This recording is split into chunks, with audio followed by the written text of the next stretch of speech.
오늘 우리 교실 하나님 말씀은 마가복음 3장입니다. 마가복음 3장 13절에서 15절입니다. 마가복음 3장 13절에서 15절 말씀 함께 읽도록 하겠습니다. 같이 읽겠습니다. 시작. 또 산에 오르사 자기가 원하는 자들을 부르시니 나온지라.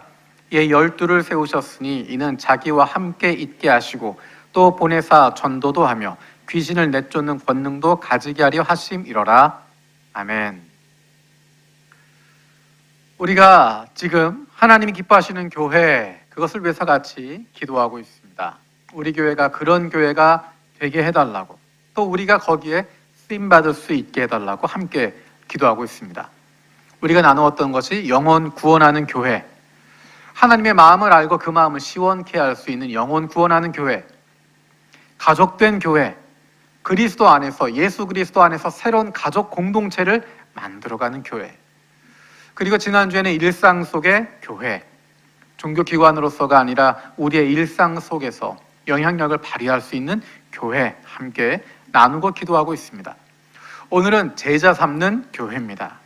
제자 삼는 교회, 구경꾼이나 무리에 머무는 것이 아니라 제자가 될 수 있도록, 제자가 되도록 세우는 교회입니다. 예수님에게는 많은 사람들이 모여 있었습니다. 재미있는 이야기들도 많이 해주시고 하나님의 말씀을 쉽게 풀어서 설명도 해주시고 재미있는 비유들도 많이 있습니다. 우리가 그냥 성경을 읽어보면 잘 와닿지 않는 부분이지만 세번역 성경을 읽으면서 여러분이 머릿속으로 상상하면서 읽으면 예수님의 비유가 얼마나 재미있는 것인지를 알게 됩니다. 그리고 재미있는 비유뿐만 아니라 그 당시에 기득권 세력에 대해서, 그 당시에 종교적으로 억압하고 있었던, 종교적인 우월감에 빠져있던 사람들에 대한 통렬한 비판이 함께 있었습니다. 그렇기 때문에 많은 사람들의 마음을 시원하게 했고 많은 사람들이 좋아하는, 누가 그런 분을 싫어하겠습니까? 게다가 근처에 있으면 기적적으로 먹을 것도 주십니다. 먹고 마시고 재밌는 이야기도 듣고 속 시원한 사이다 같은 이야기도 듣고, 우리가 이럴 때 많이 쓰는 표현이 있습니다. 은혜 받았다 라고 이야기합니다. 이 은혜 많이 받았다 라고 사람들이 생각했을 것입니다. 근데 놀라운 것은 예수님의 마지막 때, 십자가를 지실 때 이 은혜 많이 받은 사람들, 이 사람들은 도대체 어디에 갔을까? 예수님께서 공생애를 마지막 6월절을 앞두시고 예루살렘 입성하실 때 수많은 사람들이 환호했습니다. 수많은 사람들이, 떡을 먹었던 사람들, 이야기를 들었던 사람들, 은혜 받았다고 할 수 있는 사람들, 그들이 예수님을 메시아로 고백했습니다. 다윗의 자손, 드디어 메시아가 이 땅에 오시는구나, 입성하시는구나, 기쁨과 감격으로 가득 차고 뜨겁게 찬양하고 눈물을 흘리고 다짐하고 결단하고, 우리가 쓰는 표현으로 마음이 뜨거워지는 그런 경험을 하는 사람들이었습니다. 근데 그 사람들이 다 어디 갔습니까? 예수님 주변에 수많은 사람들 가운데 은혜 많이 받는 사람들, 마음이 뜨거운 사람들, 열정이 넘치는 사람들, 하지만 그 가운데 끝까지 예수님과 함께할 사람은 많지 않다고 하는 것 예수님은 알고 계셨습니다. 예수님 주변에 수많은 사람들이 모여 있었지만 그들은 무리였을 뿐입니다. 구경꾼일 뿐이었습니다. 재미있으면 따르고 배부르니까 쫓아가고 내 마음에 드니까 노래 불렀던 사람들입니다. 하지만 예수님은 구경꾼이나 무리들에게 마음을 두시는 것이 아니라 제자들을 부르고 계십니다. 예수님께서 제자들을 부르신 이유가 어떤 것일까? 예수님이 제자들을 부르신 이유는 예수님의 제자들의 면모를 보면 그 이유를 찾을 수 있습니다. 한 가지 분명한 것은 예수님의 사역의 효율성을 위해서 제자들을 부르신 것은 아니다라는 것입니다. 예수님의 사역의 효율성을 따졌다면 똑똑하고 능력 있는 사람들을 세워야 했습니다. 엘리트 중심으로 사람들을 세워야 했습니다. 이 일 잘하는 사람들 중심으로 세워야 했습니다. 그야말로 그 당시에 있었던 바리새인들, 종교인들, 나름대로 열정을 가지고 있다고 했던 그런 사람들을 세워야 했습니다. 하지만 예수님은 그런 사람들을 제자로 삼지 않았습니다. 예수님께서 제자들을 부르시는 목적은 사역의 효율성을 위해서 부르신 것이 아닙니다. 예수님의 목적이 사역의 효율성을 위해서가 아니었다면 교회가 제자를 세우는, 제자를 삼는 목적도 사역의 효율성을 위해서 세우는 것은 아닙니다. 예수님께서 제자들을 부르셨던 이유가 무엇이었을까? 궁극적으로는 제자들을 보내시는 것, 파송하시는 것이었지만 그것보다 더 중요한 것은 오늘 본문에 읽었던 것처럼 자기와 함께 있도록 하는 것입니다. 예수님의 시중을 들라고 그들을 부르셨을까? 예수님이 하는 거친 일들 다 맡기기 위해서 그 사람들의 일을 시키기 위해서 부르셨을까? 그것이 아닙니다. 예수님과 함께 있도록 부르는 것입니다. 함께 있는 과정 가운데 예수님을 보고 닮아가는 것입니다. 그들을 보내서 말씀을 전파하게도 하시고 귀신을 내어쫓는 권능도 가지게 하시고, 다른 것을 위해서가 아니라 예수님이 그들을 써먹기 위해서가 아니라 예수님과 함께 있도록 하기 위해서 그들을 부르고 있습니다. 우리가 조금 전에 찬양했던 것처럼 예수 닮기를, 예수님을 닮아갈 수 있도록 하기 위해서 예수님의 제자들을 부르고 계시는 것입니다. 대량으로 찍어내는 프로그램도 아니고 대량으로 생산해내는 과정도 아닙니다. 예수님 주변에는 늘 많은 사람들이 있었습니다. 많은 사람들을 동원하고 많은 사람들을 움직일 수 있었다면 예수님은 제자들을 세우지 않았을 것입니다. 예수님이 제자를 세우는 것은 머리로 배우는 것이 아니라 그들의 눈으로 보고 귀로 듣고 손과 발로 익혀가는 것입니다. 똑똑하고 능력 있는 사람을 중심으로 세우고 엘리트를 중심으로 일 잘하는 사람을 중심으로 세우는 그런 제자 훈련, 그것은 예수님께서 원하시는 방향과는 전혀 다른 것입니다. 그것은 사람들이 원하는 것이고 사역을 효율적으로 하기를 원하는 사람들이 만들어내는 신화일 뿐입니다. 예수님의 제자들은 그런 사람들은 아니었습니다. 만약에 우리가 제자를 키운다고 하면서 제자 훈련을 한다고 하면서 엘리트 중심으로 일 잘하는 사람을 키우고 효율적으로 하는 사람을 키우기 위해서 그런 훈련을 했다면 그것은 잘못한 것입니다. 제자 삼는 교회라고 하는 것은 예수님의 제자들의 공동체를 말하는 것입니다. 예수님의 제자 공동체라고 하는 것은 과정 가운데 있는 사람들입니다. 완성된 제자들을 이야기하는 것이 아닙니다. 완성된 제자들만 모여있는 공동체가 아니라 이제 예수 믿기 시작하는 사람, 이제 예수님의 제자로 입문하기 시작하는 사람, 이제 예수님의 제자로 무엇인가를 익혀가기 시작하는 사람, 그리고 예수님을 많이 닮아서 다른 이들에게 예수님의 모습이 어떤 모습인지를 보여줄 수 있는 사람, 각각 다른 단계에 있지만 과정 가운데 있는 예수님의 제자들이 함께 모여있는 공동체를 제자 삼는 교회라고 말할 수 있습니다. 예수님을 닮아가는 제자들이 함께하는 공동체가 바로 교회입니다. 제자 훈련과 관련해서 통설 가운데 한 가지가 교인들의 수준은 담임 목사의 수준을 넘을 수 없다라는 이야기가 있습니다. 그 교회 교역자의 수준을 넘을 수 없다라고 하는 통설이 있습니다. 그것은 예수님의 제자가 아니라 담임 목사의 제자를 키우고 교역자의 제자를 키우기 때문에 그렇게 이야기하는 것입니다. 제자 삼는 교회는 담임 목사의 수준을, 교역자의 수준을 넘어설 수 있는 교회입니다. 왜냐하면 목표가 담임 목사가 아니기 때문입니다. 담임 목사를 닮아가는 것이 목표가 아니고 궁극적인 목표가 예수 그리스도를 닮아가는 것이기 때문입니다. 담임 목사도 교역자들도 교인들도 모두가 예수 그리스도를 바라보며 그분을 닮아가는 공동체를 만들어가기 때문입니다. 담임 목사나 교역자들이나 교인들이나 모두가 예수님을 바라보고 달려가면서 그분을 닮아가고 있는 것입니다. 앞에 서 있는 담임 목사가 예수님을 닮아가려고 노력하고 그 담임 목사를 보며 교역자들이 배우는 것이고 그 모습을 보며 교인들이 함께 배워나가는 것입니다. 어떻게 제자가 될 수 있을까?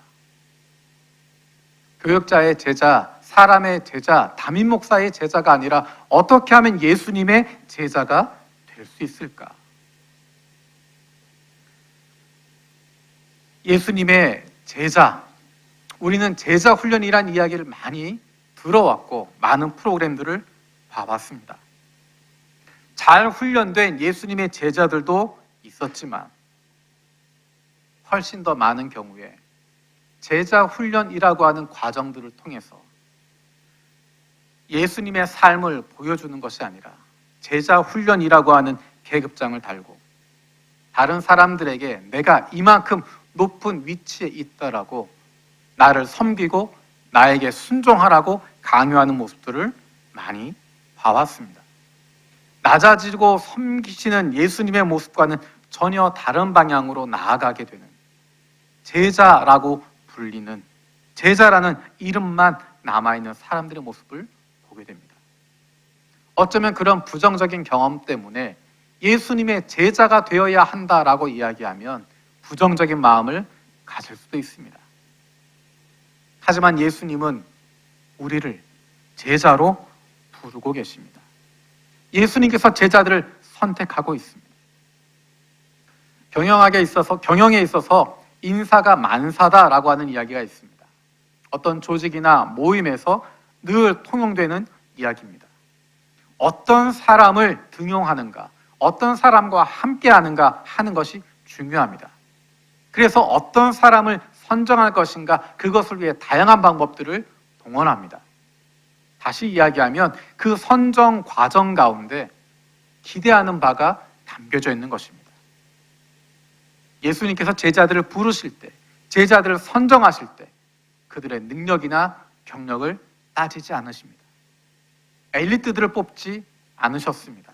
능력이 좋은 사람을 부르지 않으셨습니다. 예수님께서 제자들을 통해서 원하셨던 것이 그것들이 아니기 때문입니다. 예수님은 제자들이 예수님과 함께하기를 원하셨고 예수님을 보고 닮아가기를 원했습니다. 예수를 닮은 예수님의 제자들이 되기를 원하셨기 때문에 모자란 사람들, 부족한 사람들도 받아주시는 것입니다. 그리고 예수님은 삶 속에서 그들을 가르치십니다. 삶과 동떨어져 있는 그런 내용들 이야기하시고 그런 것들이 아니라 삶을 통해서 보여주고 계십니다. 제자들만을 위해서도 가르침을 주십니다. 하지만 그것은 곧바로 예수님께서 삶을 통하여서 나타나게 해주십니다. 단순히 예수님은 지식을 넣어주는 것, 가르치는 것, 프로그램을 완료하는 것, 수료하는 것, 그것으로 만들어주는 것이 아니라 예수님의 삶을 보여주시면서 삶을 함께하면서 제자들을 만들어가고 있습니다.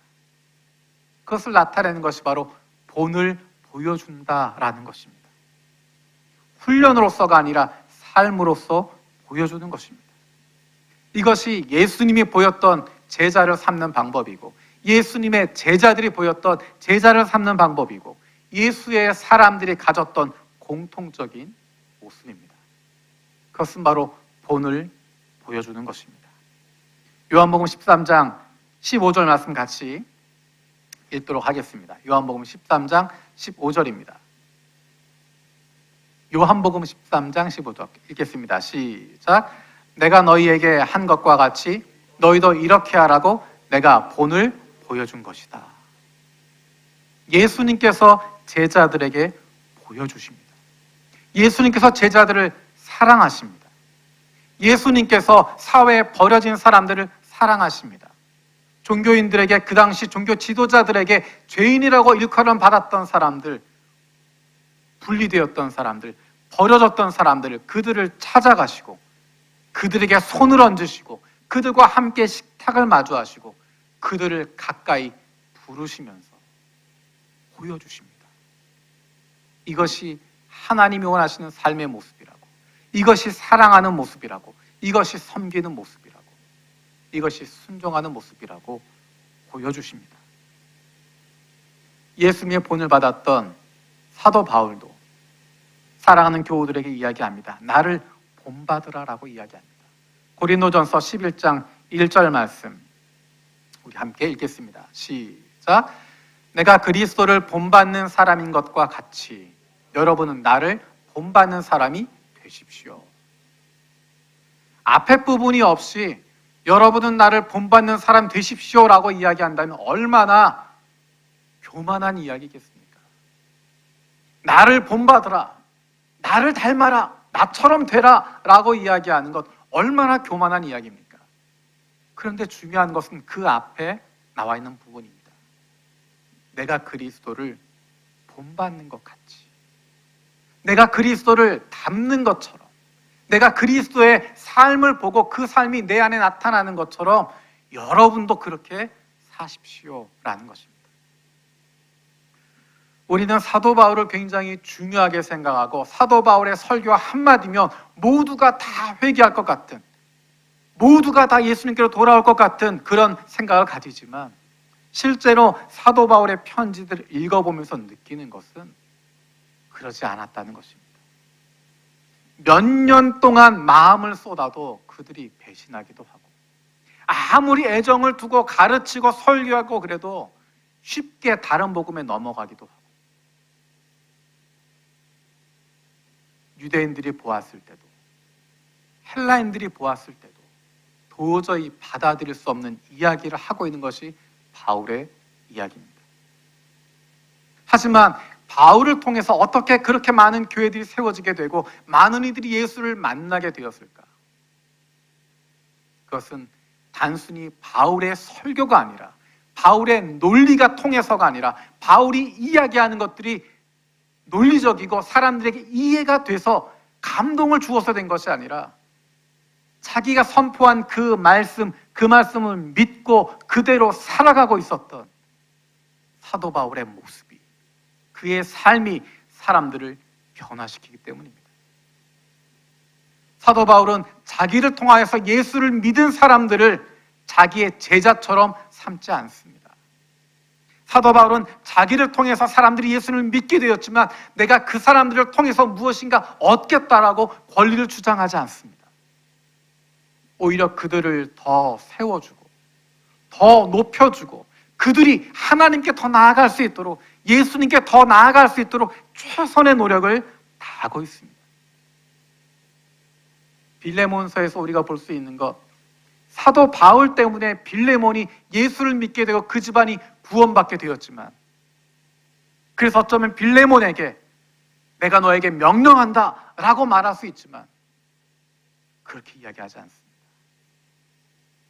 예수 그리스도 안에서 형제로서 내가 부탁한다 라고 이야기합니다. 잘못된 제자 훈련의 가장 대표적인 모습은 내 제자를 세우는 것입니다. 나에게 순종하는 사람들, 그래서 내가 그 사람보다 늘 우위에 있다라고 생각하는 관계를 만들어가는 것입니다.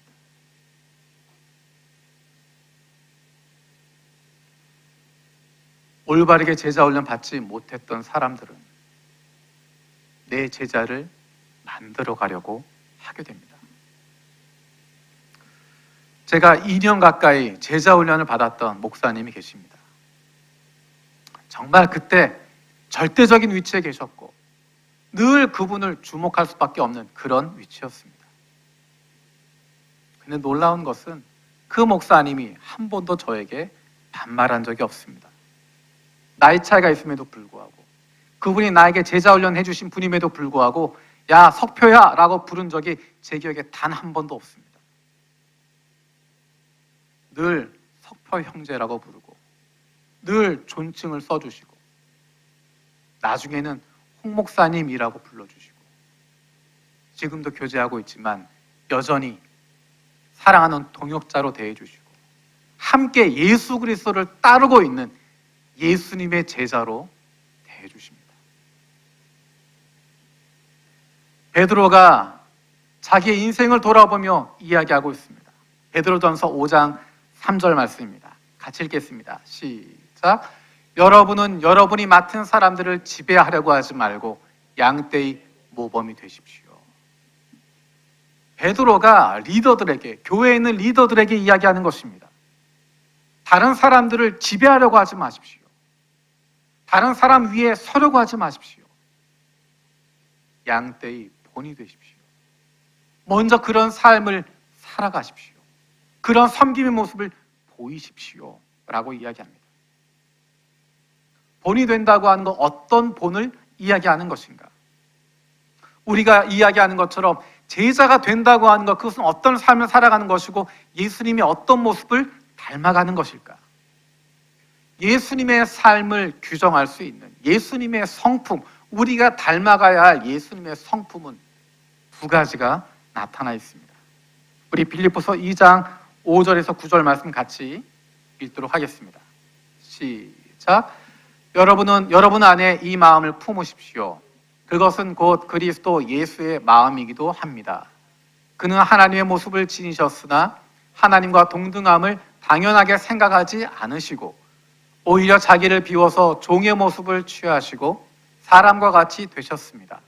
그는 사람의 모양으로 나타나셔서 자기를 낮추시고 죽기까지 순종하셨으니 곧 십자가에 죽기까지 하셨습니다.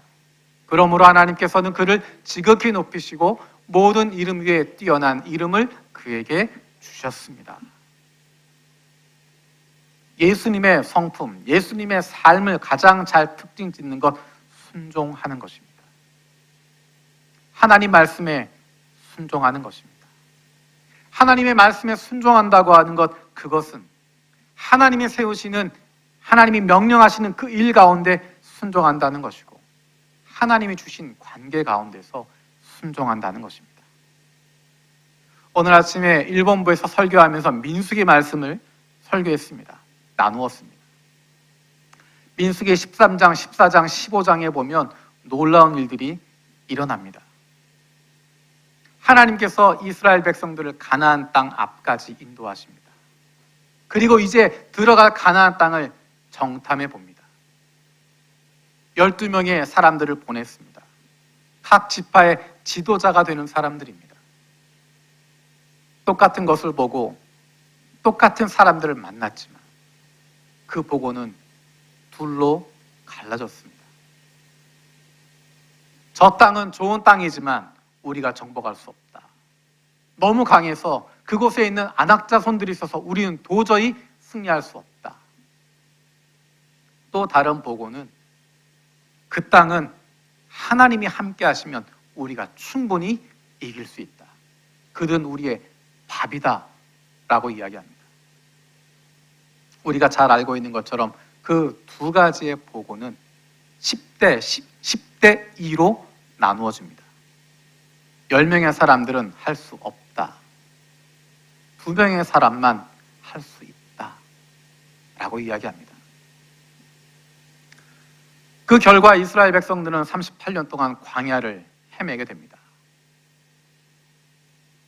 들어갈 수 없다라고 고백했던 것처럼 그들은 38년 동안 광야를 헤매며 그곳에서 먹고 죽는 인생으로 끝나게 됩니다.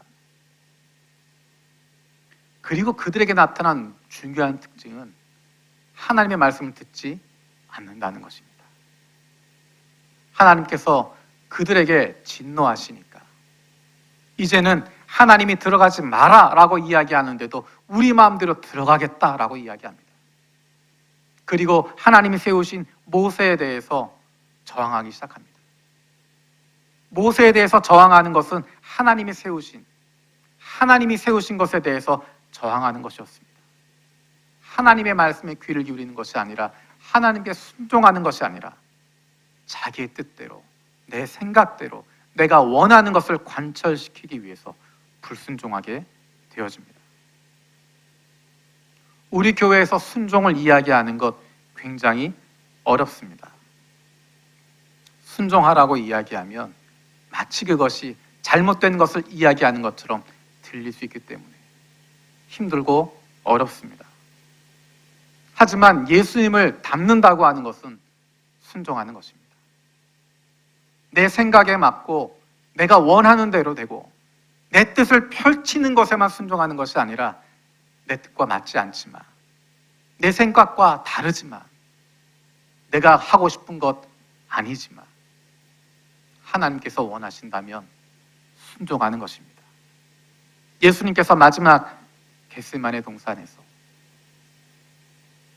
할 수 있으면 가능하다면 이 잔을 내게서 치워달라고 기도하셨지만 내 뜻대로 말고 주님 뜻대로 해주십시오. 순종하겠습니다. 고백하셨던 것처럼 내 뜻이 아니어도 내 생각과 달라도 하나님이 원하신다면 순종할 수 있는 것. 우리가 순종하는 것은 연습을 통해서 이루어지게 됩니다. 가족관계 가운데서 자녀들은 부모에게 순종하는 것입니다. 하인은 상전에게 순종하는 것입니다. 순종을 연습해야 된다고 하는 것은 내 마음에 순종하지 않아도 될 사람에게 순종하는 것이 필요한 것입니다. 듣고 싶지 않은데, 기분 나쁜데, 건방지게 느껴지는데 그런 감정에 휘둘리지 않고 그럼에도 불구하고 하나님이 원하시는 것이라면 내 의견을 내려놓을 수 있는 것, 순종할 수 있는 것. 예수님께서 보여주시는 두 번째 예수님의 삶의 특징은 섬김입니다. 마태복음 20장 28절 말씀 함께 읽겠습니다. 시작. 인자는 섬김을 받으러 온 것이 아니라 섬기러 왔으며 많은 사람을 위하여 자기 목숨을 몸값으로 치러주려고 왔다. 예수님의 삶의 특징은 섬기는 삶입니다. 섬긴다라고 하는 것은 나의 필요보다 다른 사람의 필요를 우선하는 것입니다. 우리가 섬길 때, 종이 되어서 섬길 때, 남이 모르게 섬길 때 우리의 자아가, 우리의 에고가 죽습니다. 우리가 낮아지게 되는 것이고 우리의 모습이 어떤 것인지를 알게 되는 것입니다. 오늘과 다음 주는 온라인으로만 예배를 드리게 되지만 온라인으로 예배를 드리는 동안에 교회 안에 모여서 예배를 준비하고 섬기는 많은 손길들이 여전히 있습니다. 유튜브로 이것이 중계되는 동안에도 그것을 위해서 계속 마음을 쓰고 준비하는 사람들이 있고 찬양을 위해서 또 다른 것들을 위해서 준비하는 많은 손길들이 있습니다.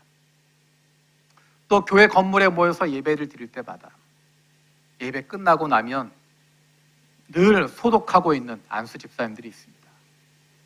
누가 하는지 언제 하는지 잘 드러나지 않지만 예배를 드릴 때마다 끝날 때마다 늘 소독통을 들고 와서 교회 전체를 소독을 하고 있습니다.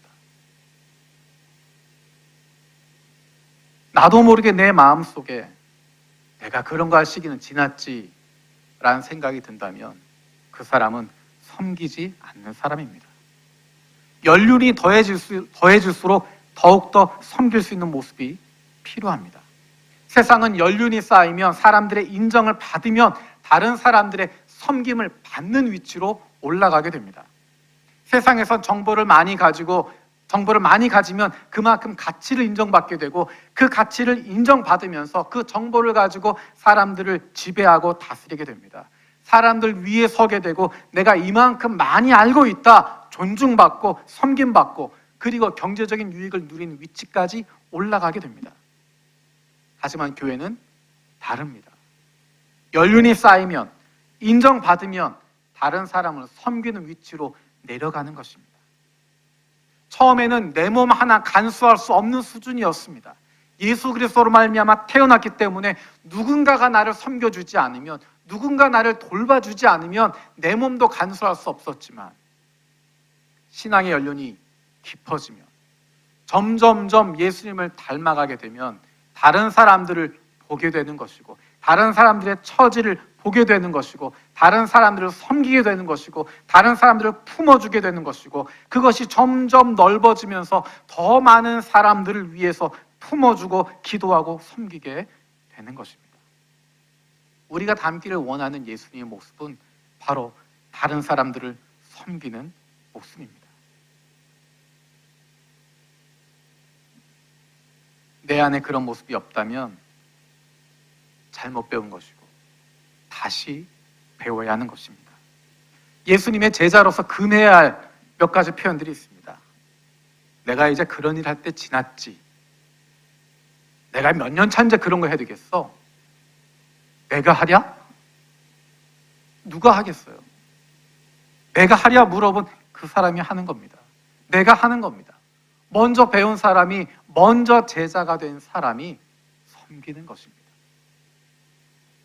우리가 바라보고 있는 모습은 예수님의 모습이고 예수를 닮아가는 사람들의 모습입니다. 세상 지도자를 바라보고 세상적인 리더십을 가지고 있는 사람들을 바라보면서 그들을 부러워하는 것이 아닙니다. 사사시대 이스라엘 백성들의 모습은, 사사시대 이스라엘 사람들의 모습은 세상의 임금 같은 사람, 힘으로 다스리는 그런 사람들 위에 군림하는 리더, 그런 왕을 원했습니다. 그런 왕이 세워지면 자기들도 부강해질 것이라고 믿었습니다. 하지만 하나님께서 기뻐하시는 왕의 모습은 하나님을 왕으로 모시고 있는, 나는 주님께서 맡기신 하나님의 백성들을 섬기는 종입니다 라고 하는 마음을 가지고 있었던 다윗 왕이었습니다. 우리가 다시 시작하는 것입니다. 기도하면서 주님을 바라보며, 예수님을 바라보며 그분을 닮아가는 것입니다. 내게 예수님의 순종과 섬김을 바라볼 수 있는 눈을 갖게 하시고 그것을 사모하는 마음을 품게 하시고 우리의 머리뿐만 아니라 우리의 가슴이 움직이고 우리의 손과 발이 움직이게 해달라고 기도하는 것입니다. 사람들은 앞에 있는 사람들의 모습을 보면서 배웁니다. 제자라고 하는 사람들의 모습을 보면서 그 모습을 배우게 됩니다. 아무리 말로는 사랑과 순종과 섬김을 이야기하지만 그 삶으로 아무것도 보여주지 못한다면 그 모습을 보고 따라가는 사람들도 여전히 마찬가지입니다. 그래서 점점 그 공동체는 예수님의 제자 공동체, 예수님을 닮아가는 공동체가 아니라 예수님의 제자 삼는 교회가 아니라 군기 잡는 훈련소가 되는 것이고, 군기 잡는 제자 훈련 선후배 모임이 되는 것이고, 예수 제자 훈련 예비군 훈련장처럼 변하게 되는 것입니다. 내가 어떤 사람인가를 보려면 실제로 내가 살아가고 있는 모습을 돌아보면 알 수 있습니다. 내가 만나는 사람들이 어떤 사람들인가, 나를 즐겁게 해주고 나를 재밌게 해주고 나를 섬겨주는 사람들을 만나기를 좋아하는가, 아니면 내 도움이 필요해서 내가 돌봐주고 내가 섬겨줄 사람, 내가 챙겨주어야 할 사람들을 만나는가, 내가 시간을 어디에 사용하는가, 내가 물질을 어디에 쓰고 있는가, 내가 무엇에 민감하게 반응하고 있는가. 교회도 마찬가지입니다. 실제로 우리 교회가 어떤 교회인지를 알려면 우리가 살아가는 모습을 보면 합니다. 어떤 사람들이 교회 안에서 환영받고 있는가, 시간을 어떻게 사용하고 있는가, 교회 물질이 어떻게 사용되고 있는가, 교회가 무엇에 민감하게 반응하고 있는가. 우리 모두가 예수님의 제자가 되길 바랍니다. 단순히 은혜 많이 받은 사람들, 마음이 뜨거워진 사람들, 열정이 넘치는 사람들, 거기에만 머무는 것이 아니라 인생의 결정적인 순간에 예수님을 떠나게 되는 그런 무리가 안에 들은 사람들이 아니라 예수님을 닮아가는 사람들, 예수님과 함께하는 사람들, 예수님의 말씀에 귀를 기울이는 사람들, 예수님으로 말미암은 기쁨과 즐거움, 자유함과 권능을 누릴 수 있는 예수님의 제자가 되길 바랍니다. 우리 교회가 하나님이 기뻐하시는 교회가 되어서 제자 삼는 교회, 제자들의 공동체, 서로의 모습을 보고 배울 수 있는, 머리가 아니라 마음과 손과 발로 삶으로 익혀갈 수 있는 제자의 삶을 살아가는 우리 교회 되어지고 원합니다. 기도하겠습니다. 살아계신 아버지 하나님, 우리가 예수님 주변을 떠돌고 있었던, 은혜 많이 받고 배부르고 마음 뜨거웠던 그 무리 가운데, 구경꾼 가운데 머물지 않게 하여 주시옵소서. 예수를 믿는 사람들, 예수를 믿는 사람은 예수를 따르는 사람이고 그가 바로 예수님의 제자임을 기억합니다. 예수님을 닮아가는 사람들을 되게 하여 주시옵소서. 세상의 리더를 닮아가는 것이 아니라, 세상의 사람들의 모습을 닮아가는 것이 아니라 예수님의 모습을 닮아가게 하시고 예수님의 사람들의 모습을 보게 하여 주시고 그로 말미암아 우리의 삶 속에서도 예수님처럼 순종하고 섬기는 삶이 우리의 삶이 되게 하여 주시옵소서. 감사드리고 예수님의 이름으로 기도드립니다. 아멘.